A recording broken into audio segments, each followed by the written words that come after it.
പരിശുദ്ധ അമ്മ ജീവനോടെ പ്രത്യക്ഷപ്പെട്ട ഈ പുണ്യസ്ഥലത്ത് വന്ന് സാക്ഷ്യം പറയാൻ അവസരം തന്ന പരിശുദ്ധ അമ്മയ്ക്ക് കോടാനുകോടി നന്ദി പറഞ്ഞുകൊണ്ട് ഞാൻ തുടങ്ങുന്നു. എൻ്റെ പേര് ഗ്രേസി, ഇതെൻ്റെ മോൻ എവിൻ. ഞങ്ങൾ വരുന്നത് എറണാകുളം ജില്ലയിലെ മാളവനയിൽ നിന്നാണ്. പക്ഷേ ഞങ്ങൾ സെറ്റിലായിരിക്കുന്നത് പഞ്ചാബിലാണ്. ഞാനിവിടെ ആദ്യമായിട്ട് വന്ന് ഉടമ്പടി എടുക്കുന്നത് 2023 മെയ് 27 എൻ്റെ പ്രധാനപ്പെട്ട ഒരു നിയോഗം എന്ന് പറയുന്നത് എൻ്റെ മോൻ്റെ സ്റ്റഡി ബേസ്ഡ് ആയിട്ടുള്ള കാര്യമാണ്. 2023 അവൻ +2 പാസ്സായത്. അപ്പോൾ അവൻ JEE വേണ്ടിയാണ് കൂടുതൽ ട്രൈ ചെയ്തുകൊണ്ടിരുന്നത്. പക്ഷെ അവനത് അങ്ങോട്ട് ക്രാക്ക് ചെയ്യാൻ പറ്റിയില്ല. അപ്പോൾ അവൻ പറഞ്ഞു, 1 വർഷം ഞാൻ ഡ്രോപ്പ് എടുത്ത് പഠിച്ചിട്ട് എനിക്ക് പറ്റും, ഞാൻ നോക്കാമെന്ന് പറഞ്ഞു. അപ്പോൾ അതിനിടയ്ക്കാണ് ഇവനിങ്ങനെ വിദേശത്തേക്ക് പോകണം എന്നുള്ളൊരാഗ്രഹം മനസ്സിൽ വന്നത്.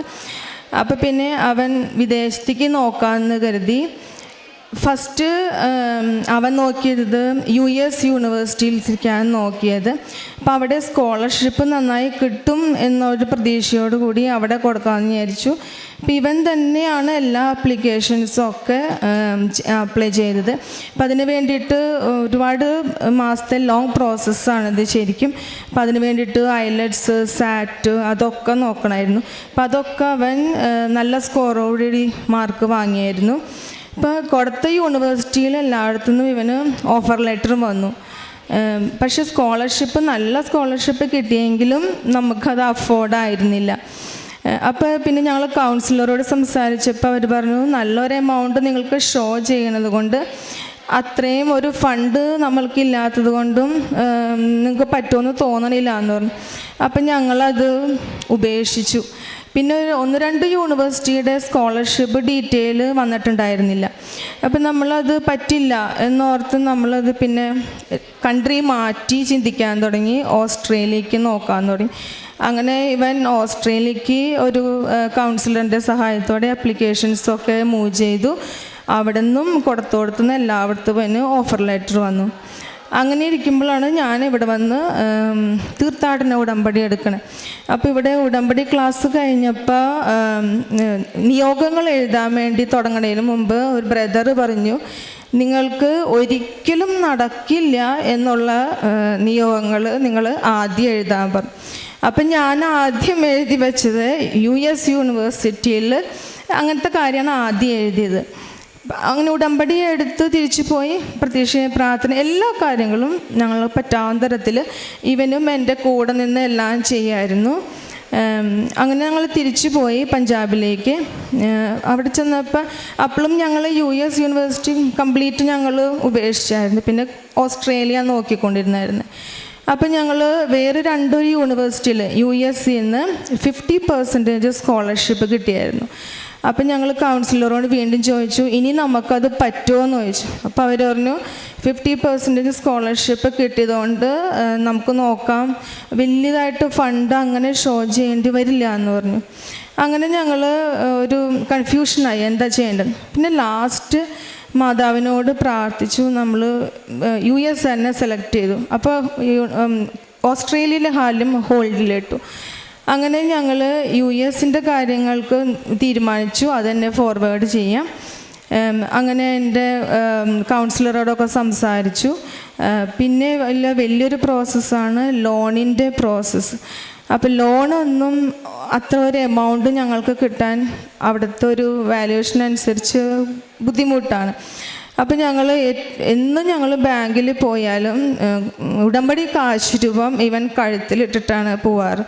അപ്പോൾ എന്നൊക്കെ നമ്മൾ പോയിട്ടുണ്ടോ അന്നൊക്കെ നമ്മൾക്ക് അനുകൂലമായിട്ടാണ് അവർ പറഞ്ഞുകൊണ്ടിരുന്നത്. പക്ഷെ ഒരുപാട് പ്രശ്നങ്ങൾ ഉണ്ടായെന്ന് ചോദിച്ചാൽ ഉണ്ടായി.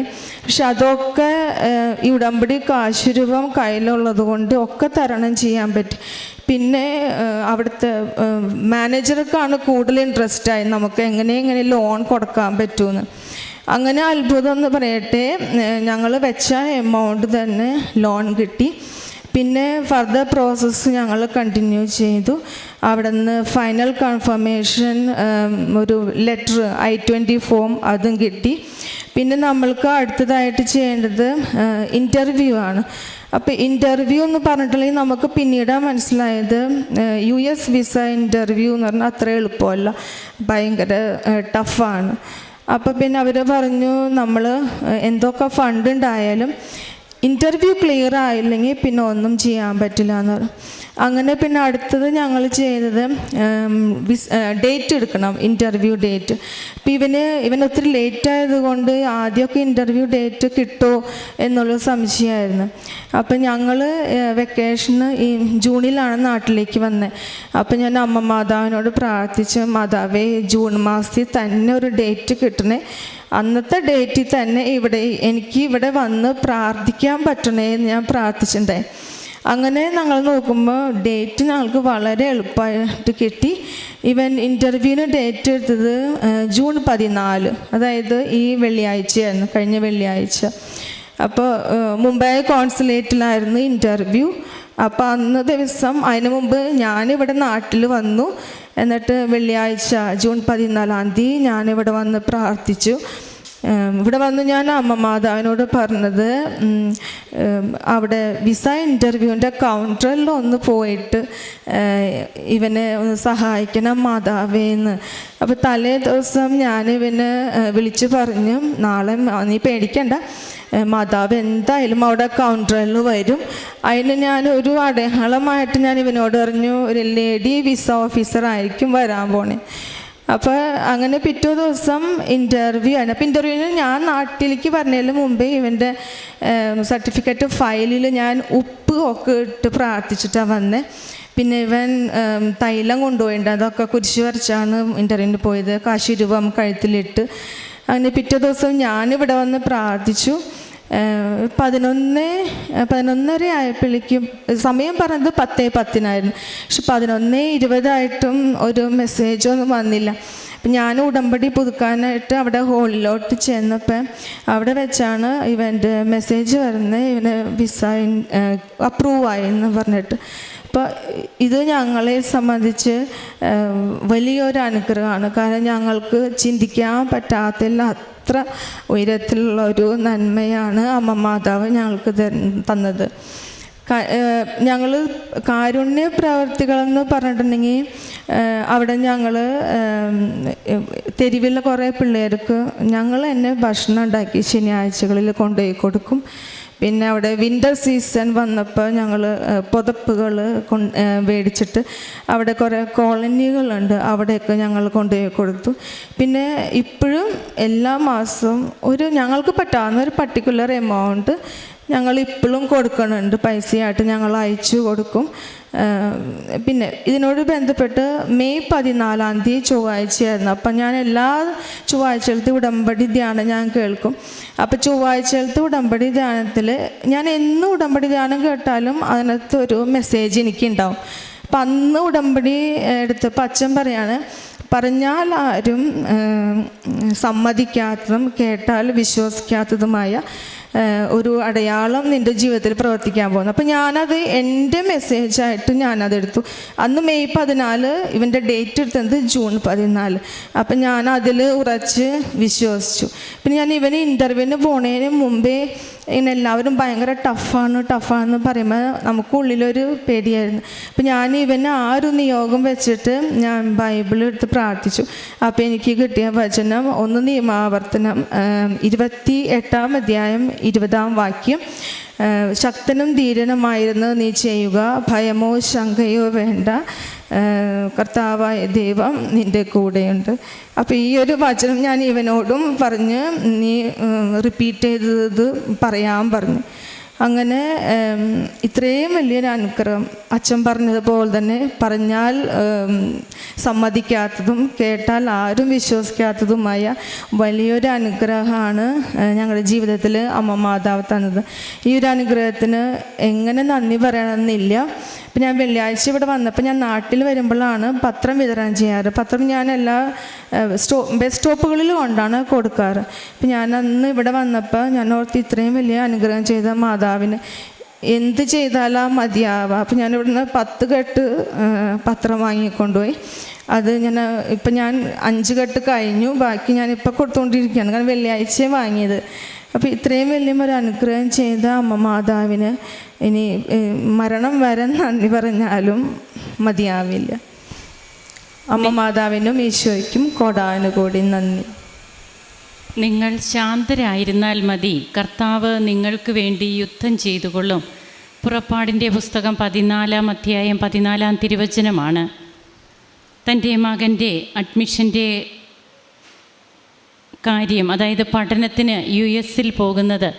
അപ്പോൾ US എന്നുള്ള ആ കൺട്രി തന്നെ പിന്നീട് ഇവർ വേണ്ടാന്ന് വയ്ക്കുന്നു. എന്നാൽ ഇവിടെ നിയോഗം വയ്ക്കുമ്പോൾ അത് തന്നെ എഴുതി എന്നാണ് പറയുക. അതായത് നമ്മുടെ അന്തരാത്മാവിനെ അറിയുന്ന തമ്പുരാൻ്റെ മുൻപിലാണ് നാം വന്ന് നിൽക്കുന്നത്.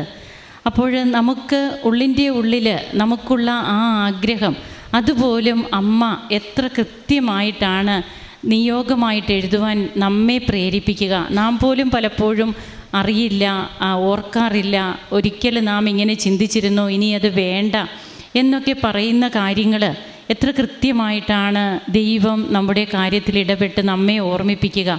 അതുകൊണ്ട് തന്നെയാണ് ഹബക്കൂക്ക് പ്രവാചകൻ്റെ പുസ്തകത്തിൽ പറഞ്ഞാൽ ആരും വിശ്വസിക്കാത്ത, കേട്ടാൽ ആരും സമ്മതിക്കാത്ത പ്രവർത്തികൾ, അതാണ് തമ്പുരാൻ നമുക്ക് വേണ്ടി നീക്കി വച്ചിരിക്കുന്നത്. ഇന്നിപ്പോൾ മകൻ ലോണൊക്കെ സാങ്ഷനാകുന്നു. അത് സാങ്ഷനാകുന്നതിനൊക്കെ ബുദ്ധിമുട്ടുകളില്ല എന്നല്ല, ബുദ്ധിമുട്ടുകളില്ലാതെയല്ല ഉടമ്പടി ജീവിതം മുമ്പോട്ട് പോവുക. സ്മൂത്തായിട്ട് ഒരു കാര്യവും മുമ്പോട്ട് പോകില്ല. ഉടമ്പടി ജീവിതവും അങ്ങനെ തന്നെയാണ്. അങ്ങനെ തങ്ങളുടെ തടസ്സങ്ങളൊക്കെ മാറുന്നു. അതിന് ഈ മക്കൾ ചെയ്യുന്ന കാര്യങ്ങളൊക്കെയുണ്ട്. വിശേഷ വിധിയായിട്ട് നിങ്ങൾ എന്ത് ചെയ്തു, എല്ലാവരും ചെയ്യുന്നത് പോലെ തന്നെയാണോ ചെയ്യുന്നത് എന്ന് ഈശോ അതാണ് നമ്മോട് പറയുക, വിശേഷ വിധിയായിട്ട് ചെയ്യുവാൻ. അതാണ് 1 മൈൽ ദൂരം പോകാൻ ആഗ്രഹിക്കുന്നവരുടെ കൂടെ 2 മൈൽ ദൂരം പോവുക എന്ന് കർത്താവ് പറയുമ്പോൾ, നാം ചെയ്യുന്നത് മറ്റുള്ളവർ ചെയ്യുന്നത് കണ്ടിട്ടല്ല, അതിനേക്കാൾ ഒരു പടി കൂടി എനിക്ക് എന്ത് ചെയ്യാൻ സാധിക്കും, ആ ഒരു ചിന്തയാണ് ഉടമ്പടി ജീവിതത്തെ കൂടുതൽ വിശുദ്ധീകരിക്കുക.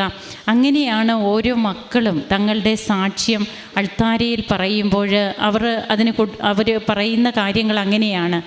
അതുമാത്രമല്ല, ഈ കൃപാസന ആലയത്തിൽ ഇവിടെ തന്നെ അതിനുള്ള ഒരു ആസ്തിയുണ്ട്. അതായത് നമ്മുടെ ബലഹീനതകൾ, ആ ബലഹീനതയിൽ ദൈവത്തിൻ്റെ കൃപ നമ്മിൽ വന്നു ചേരുവാനായിട്ട് കൃപാസന മണ്ണിൽ തന്നെ ജപിച്ചു കൂട്ടിയ ജപമാലകളുടെ ഒരു വലിയ തിരമാലകൾ തന്നെയുണ്ടെന്ന് നമുക്ക് പറയാം. അത്രയേറെ ജപമാലകളാണ് ഇവിടെ ഈ കൃപാസന അൾത്താരയിൽ, ഈ കൃപാസന മണ്ണിൽ ഓരോ ദിവസവും പ്രാർത്ഥിച്ചു കൊണ്ടിരിക്കുന്നത്. കൃപാസനം എപ്പോൾ തുടങ്ങിയോ അപ്പോൾ മുതൽ ജപമാലകളുടെ തോരാത്ത പ്രവാഹമാണ്. അതൊക്കെയാണ് നമ്മെയും യോഗ്യരാകുന്നത് കർത്താവിൻ്റെ മുമ്പിലേക്ക് നാം കടന്നു ചെല്ലുമ്പോൾ. അതുകൊണ്ട് നാം ഇവിടെ ഇരുന്ന് പ്രാർത്ഥിക്കുമ്പോൾ ഓരോ ജപമാലയിലും മറ്റുള്ളവരുടെ നിയോഗങ്ങളും കൂടി വയ്ക്കുവാൻ നമുക്കും ശ്രദ്ധിക്കാം. നമ്മുടെ കാര്യങ്ങൾ മാത്രമല്ല, നാം അറിയാത്തവരൊക്കെ ഇവിടെ ഇരിപ്പുണ്ട്. അവരുടെ കൂടെ നിയോഗങ്ങൾ വെച്ച് കർത്താവിൽ നിന്ന് നമ്മുടെ കുടുംബത്തിന് വേണ്ടി അപ്പോൾ കർത്താവ് കൃപ ചെയ്യുന്ന ആ ഒരു വലിയ ശക്തി നമുക്ക് അനുഭവിക്കുവാൻ സാധിക്കും. തിരുവചനം പറയുന്നത് പോലെ നമുക്ക് ശാന്തരായിരിക്കാം. കർത്താവാണ് നമുക്ക് വേണ്ടി യുദ്ധം ചെയ്യുന്നതെന്ന് മറന്നു പോകാതിരിക്കാം. ഒരിക്കലും സാധിക്കില്ലാത്ത കാര്യങ്ങൾ എങ്ങനെ സാധിക്കുന്നു, അതിനു വേണ്ടിയിട്ട് നിയോഗങ്ങൾ വെക്കാനും ബഹുമാനപ്പെട്ട VP ജോസഫ് അച്ഛൻ പറയുമ്പോൾ നമ്മുടെ ജീവിതത്തിൽ മുൻപോട്ടും അങ്ങനെയൊക്കെ തന്നെ ആകട്ടെ. കർത്താവിനെ കൂട്ടുപിടിച്ചുകൊണ്ട് കർത്താവിൻ്റെ കൂടെയുള്ള ജീവിതം നയിക്കുവാൻ നമുക്കിടയാകട്ടെ. കരങ്ങളടിച്ച് ഈശോയ്ക്കും അമ്മയ്ക്കും നമുക്ക് നന്ദി പറയാം, ദൈവത്തെ ആരാധിക്കാം, മഹത്വപ്പെടുത്താം. അത്യപൂർവ ദൈവാനുഭവങ്ങൾ ഇനി നിങ്ങൾക്കും സ്വന്തം. ഈ യൂട്യൂബ് ചാനൽ ഇതുവരെ സബ്സ്ക്രൈബ് ചെയ്തിട്ടില്ലെങ്കിൽ ഇപ്പോൾ തന്നെ സബ്സ്ക്രൈബ് ചെയ്യുക. ഈ വീഡിയോ ഇപ്പോൾ തന്നെ നിങ്ങളുടെ സുഹൃത്തുക്കൾക്ക് ഷെയർ ചെയ്തുകൊണ്ട് കർത്താവിൻ്റെ പ്രേക്ഷിതരാകുക.